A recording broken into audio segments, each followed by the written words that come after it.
నమస్తే అందరికీ ఈరోజు మనం రాయలసీమ స్పెషల్ రాగి ముద్ద అయితే తయారు చెప్పుతున్నాం. నాకైతే చాలా ఇష్టం. మరి మీలో ఎంతమందికి రాగి ముద్ద అంటే ఇష్టమో కమెంట్ చేయండి. నేనైతే ఒక గ్లాసు స్టోర్ బియ్యం అయితే తీసుకున్నాను.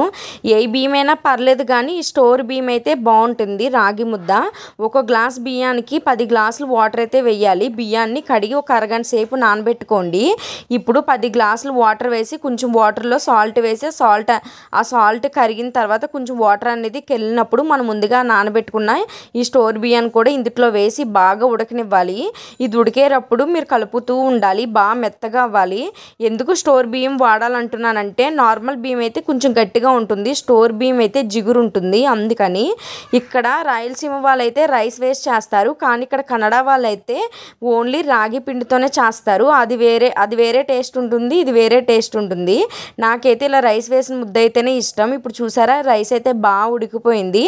ఇలా ఉడికిన తర్వాత మనం ఇప్పుడు ఏ గ్లాస్ అయితే తీసుకున్నామో ఆ గ్లాస్తో 2 గ్లాసులు రాగి పిండి అయితే వేయాలి. కానీ నేను 1.5 గ్లాసే వేసాను.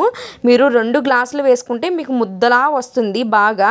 నేను 1.5 ఎందుకు వేసానంటే కొంచెం మాకు జోరుగా తినడం అలవాటు, అందుకని చెప్పి నేను 1.5 గ్లాస్ వేసి చూసారా వెంటనే కలపకూడదు.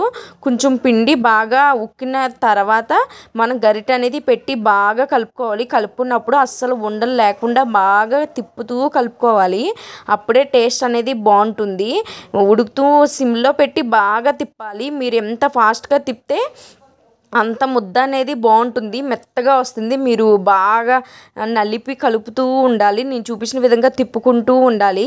లేదంటే ఒకసారి స్టవ్ ఆపేసి బాగా తిప్పుకొని మళ్ళీ స్టవ్ మీద పెట్టి చిన్న మంట మీద బాగా మగ్గనివ్వాలి. అంతే, ఎంతో రుచికరమైన రాగి సంగటి అయితే రెడీ అయిపోయింది. మీకు ఇది బాల్లా కావాలంటే కొంచెం తడి వాటర్ తీసుకొని చేత్తో తడుపుకుంటూ ముద్దలా చేసుకోవడమే. దీనిపైన కొంచెం నెయ్యి వేసుకోండి. నేనైతే దీని కాంబినేషన్ కింద గోంగూర పుల్లగూర చేశాను. టేస్ట్ అయితే సూపర్గా ఉంటుంది. అసలు దీంట్లోకి చేపల పులుసు కూడా బాగుంటుంది.